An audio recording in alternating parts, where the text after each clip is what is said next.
What's up, guys? Welcome back to the channel. Boozer here. Thanks for stopping by. In today's video, we're going to go over the active events in the game right now. Looks like there's quite a bit going on. We got a brand new Bastion here, Halloween themed. Looks awesome, by the way. Looks really awesome. I love the colors and all that stuff. Madame Cirrus being a boss here, the Bastion. Got Harvest Jack here being a boss in the Guardian Ring. But yeah, we're going to go over the active events, and then we're going to talk about the upcoming progressive events that Plarium has announced to us. So we'll get right into that. All right, so it looks like there's going to be 3 days worth of summoning events. Every day is going to be different. I'm going to try to break it down here as quickly and easily as possible. So we got day 1 here. We're looking at Rhodos, Duchess, Tomb Drang, Bad Alcazar, Sifi, and Necrit. From the Voids, and then we got some pretty good epics here: Allure, Vogoth, Sanacia, Whisper, Skullcrown. So that's going to be day 1. So obviously the prize here is going to be Sifi and Rhodos from the Undead faction. We got Sifi here, one of the greatest Void legendaries we have in the game, which she didn't want to show up here, but there she is. So she's going to be offered on a 15x progressive. We got Rhodos here, her partner as well, going to be up for grabs. Duchess as well is going to be up for grabs here on the first day. Still very good, but power crept quite a bit since Narcissus came into the game. Not really power crept, but she's been checked quite hard. Tomb Drang is good, decent HP based option. And then we have Bad Alcazar. Bad Alcazar here. Got the cleanse going on with the Bad Al. Poisons. Did I mess up? Where is he? Where is Mr. Bad Al? He is in the Undead. So Undead Bad Alcazar. And then we actually have Necrit up as well for the Voids. So Necrit, same kind of situation as Duchess. Got kind of checked kind of hard by Narcissus when he came in. But that's going to be on day 1. Does that look interesting to you? Let's see what day 2 looks like. Okay, so on day 2, we have White Queen Narcissus. White Queen Ancora. White Queen Ancora here has fusion. Partner to Narcissus. We have Candraphone from the Demon Spawn here. So we got the Force Affinity damage dealer. Gaeth Trueheart from the Night Revenant. Gaeth Trueheart. I don't have her. Tested her out. She's pretty decent. She can deal some damage. She also has a pretty cool move here with the extensions.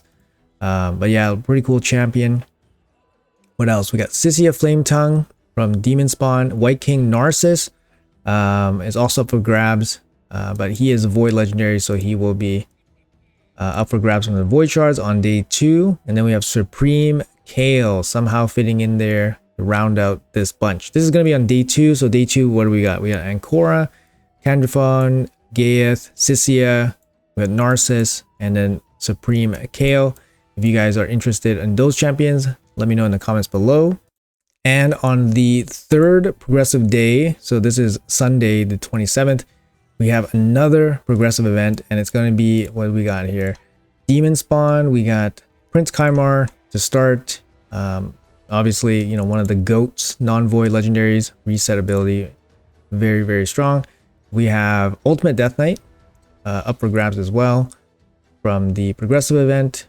Forgot what he was. He is undead, so it's gonna be, yeah, undead here. So there he is, the menace himself, Ultimate Death Knight. We got Mortu Macabre from the Demon Spawn, also up for grabs.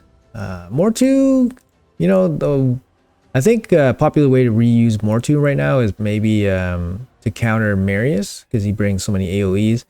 But Mortu still always a menace in Nightmare Campaign if you're still trying to get through that. What are we looking at? We're at Queen Eva. Queen Eva from the High Elves. Good damage dealer. Has block revive. Actually, hold on. She's a dark elf. There you go. Queen Eva. I don't have her. Good damage dealer. Brings block revives. Was buffed into relevance. But yeah, she's she's squishy. Doesn't have a passive to keep herself alive. But if she goes first, she's gonna be a menace. And then for the Voids, we have a couple of Night Revs. We got Georgia here.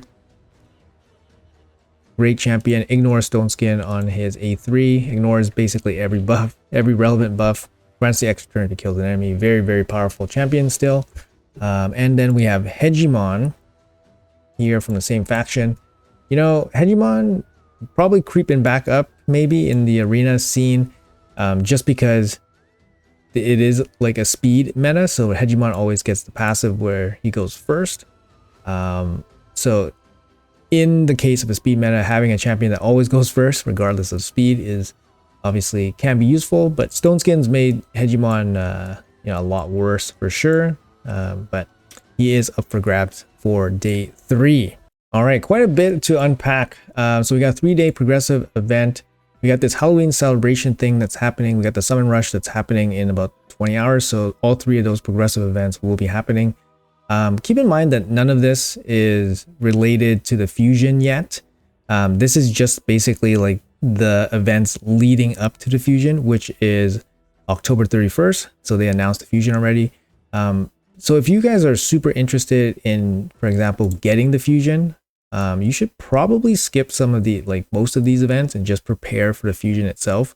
Because you can kind of see here, like we have like, you know, we have 2 special events here. We have a dungeon diver, we have the summoning event, we have training events, but they're not part of the fusion, right? So we have the summon rush, dungeon divers tomorrow, and then we have the active tournaments.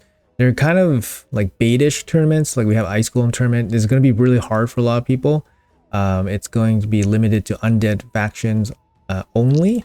Has good rewards, don't get me wrong, really, you know, high quality rewards, but it's not going to be an easy you know, tournament to complete.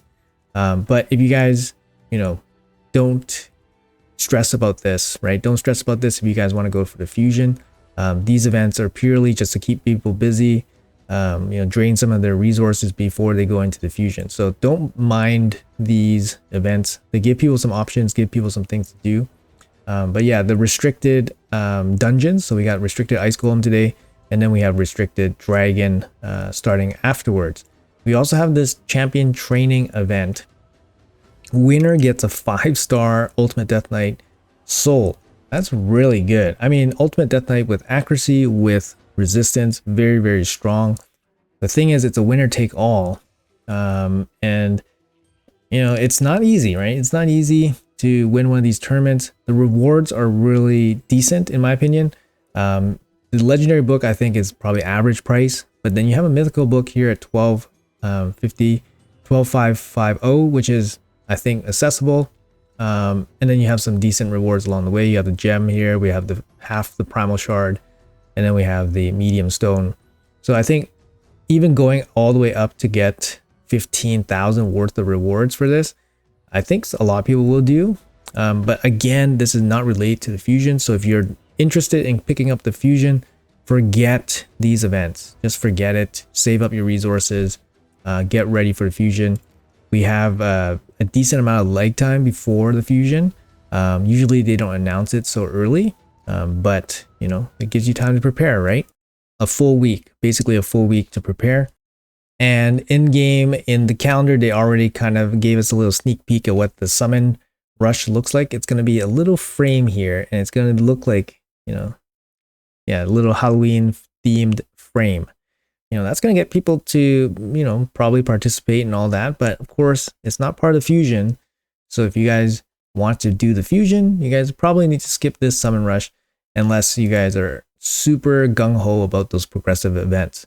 But no, you know, definitely worth it to just skip it all and just hold out until Thursday and just wait for the fusion to drop and then start doing the fusion there. But yeah. Anyways, guys, let me know in the comments below what you guys think about all these events. Are you guys participating in them? Are you guys going to take a 1-week break? Are you guys just going to stock up resources and prepare for the fusion that's coming? But yeah, let me know in the comments below. And thank you guys so much for watching. Appreciate your time, and I'll see you guys in the next video.